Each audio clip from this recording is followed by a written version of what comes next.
ಗೋಪಾಲ ಗೋಪಾಲ ಗೋಕುಲ ನಂದನ ಗೋಪಾಲ ನಂದಕುಮಾರ ನವನಿತ ಚೋರ ಬೃಂದಾವನಚರ ಗೋಪಾಲ ಗೋಪಾಲ ಗೋಪಾಲ ಗೋಕುಲ ನಂದನ ಗೋಪಾಲ.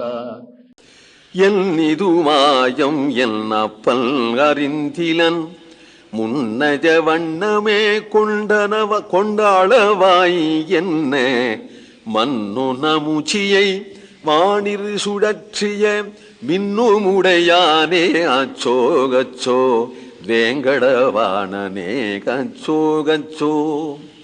எல் இது மாயம். தானம் வாங்கியாச்சு. தானம் வாங்கின பிறகு தானத்துக்கு முன்னாடி காட்டிய திருவடி வேற, அப்புறம் அளக்கிற திருவடி வேற. வாங்கும்போது சின்னஞ்சிறு திருவடியா குள்ளனாய் வந்தனா, அப்புறம் அளக்கும் போது அளவுகோல் வேறையா இருக்கு, பெரிய திருவடியா ஆறுது. அப்படி பார்த்தா அந்த பலி சக்கரவர்த்திக்கு நமுச்சின்னு ஒரு புள்ள இருந்தானா. அவனு பார்த்தா அவன் உடனே என்ன இது மாயம், மாயம்னா அயோக்கியத்தனம்னு அர்த்தமும் உண்டு. இது என்ன வஞ்சனை, மாயம்னா வஞ்சனை. இது என்ன வஞ்சனை? நீ அளக்கிறதுக்கு ஒரு திருவடியை காமிச்சு விட்டு இதால 3 அடி மண்ணு குடுன்னு கேட்டு விட்டு அப்புறம் வீசி போடுறைய. என்ன அப்பனும் அறிந்திலன். என்ன அப்பன் பலி சக்கரவர்த்திக்கு இது தெரியலையே, அவருக்கும் தெரியாது. முன்னாடி தெரிஞ்சுதான் இல்லைன்னு சொல்லியிருப்பாரு.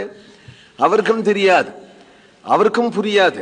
என்ன அப்பன் அறிந்திலன் முன்னைய வண்ணமே கொண்ட அளவாய், முன்னாடி காட்டின வண்ணமே அலையா, காட்டின திருவடியால அலையா அப்படிங்கிறார்.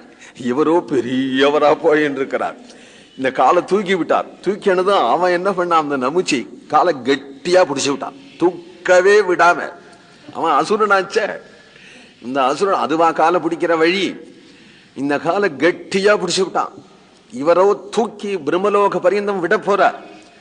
தூக்குற வேகத்துல அவனோ கெட்டியா பிடிச்சுன்னு விட்டான்.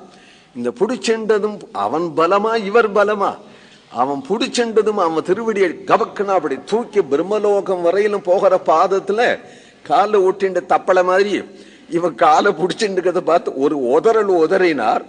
இந்த உதறினதும் அவன் இன்னமும் சுத்தின்ண்டே இருக்கான், இன்னும் கீழே இறங்கல. நமுச்சின்னு ஒரு கிரகம் இருக்கு. நிறைய கிரகங்கள் உண்டு இல்லையா, சாயா கிரகம், ராகு கேது முதலிய கிரகங்கள். ககோளத்தை பத்தி சொல்லும் போது அது ஒரு கிரகம், அசுர கிரகம் ஒன்று சுத்தின்ண்டே இருக்கு. அன்னைக்கு சுத்தினதுதான் இன்னும் ஓயலை.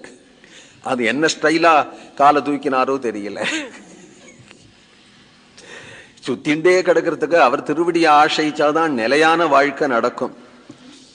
அதனால அதே திருவடியை ஆசைத்து அவனுக்கு சுத்தின்ண்டே கிடக்கிறாப்புல பிராப்தம். மன்னு நமுச்சியை வானிரு சுழற்றியே, வேகம் உடையவன், மின்னும் உடையானே, அத்தகைய வேகமுடையவனே அச்சோ அச்சோ, வேங்கடவாணனே அச்சோ அச்சோ. கோவிந்தநாம சங்கீர்த்தனம்.